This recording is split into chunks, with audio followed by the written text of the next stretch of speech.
Your client doesn't want to move from the status quo. They don't want to do it. The girlfriend doesn't want to go to this project or to this restaurant or to this theater. She wants to go to that one because that's what she always does.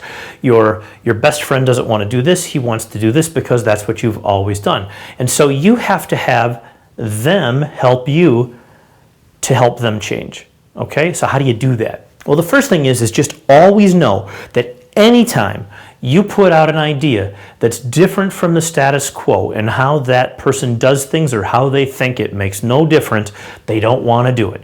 They're just not there. That's why influence and persuasion can be so challenging, is because you're constantly getting people always say, well, Kevin, would you ever do something that would cause somebody to do something they wouldn't do on their own? This is how I make my living. People can't lose weight on their own. My job is to make sure that they do. People don't have the capacity to become millionaires on their own. My job is to make sure that they do. People are very poor and awkward socially. My job is to make sure that they're not next time. So the things that people would normally do would endorse and continue the status quo as it is right now. That doesn't work. You cannot maintain the status quo and grow in life. You can only go downhill when you maintain the status quo. Therefore, you need to help them, help you, help them to change. That's all there is to it. So they have to communicate 4 things to you. You must elicit the pessimism for the current status quo. For example, people who rely on their renewal business only, as an example. That person would not want to do new business. They'd want to send greeting cards to the old business. By the way, this is an awesome, awesome tool. Okay, but we're not talking about that now. I'm just giving you an example of one thing that somebody might want to do. That's a great way to do. We already do that. We're already going to do that. We already send the person the birthday card, right? Okay, but we want to make sure that there's pessimism for the status quo strategies and way of life right now. That's the first thing. You can't say it. You have to make sure that they say it. Say, you know what? What's great about what's going on right now? I mean, what do you really like about living the way that you live, the business that you are in, and what's good about it? And what's good about the way that you're running business? And what's kind of nice to not have to change and to worry about? And then whoosh, all that's taken care of. And then you say, okay, so what would the best part about changing be? And what would the most what would the coolest thing be about having change, and how would that make life easier? How would that make life better? How would it save you money long run? How would it help you be happier? Right?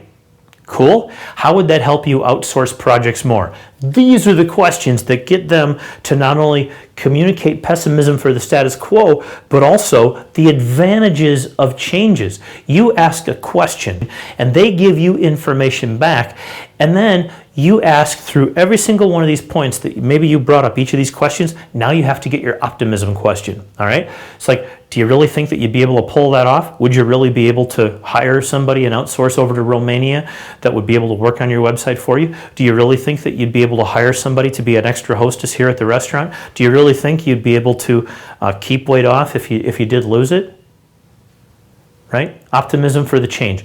And then you have to have the incentive for the change. What is the incentive? Okay, so great. So you think you can do it, but really, realistically, what are you going to get if you change? The person has now gone through this entire evolution of an idea from status quo. They've left the status quo. They told you the advantages. They told you the benefits. They showed you the optimism for the change and not keeping the status quo. And now they're going to itemize for you point by point by point. What are the incentives for the change? What do they get? And what does this get you? And what does this get you? And what does this get you? And what does this get you?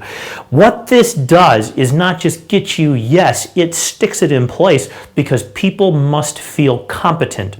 And by you asking people questions that they answer, you now have solutions, massive solutions to problems that would have taken you a long, long time to come to through debate and through rhetoric and discussion and all of those kind of things. Now they've told you everything that they want. They've given you all of the answers.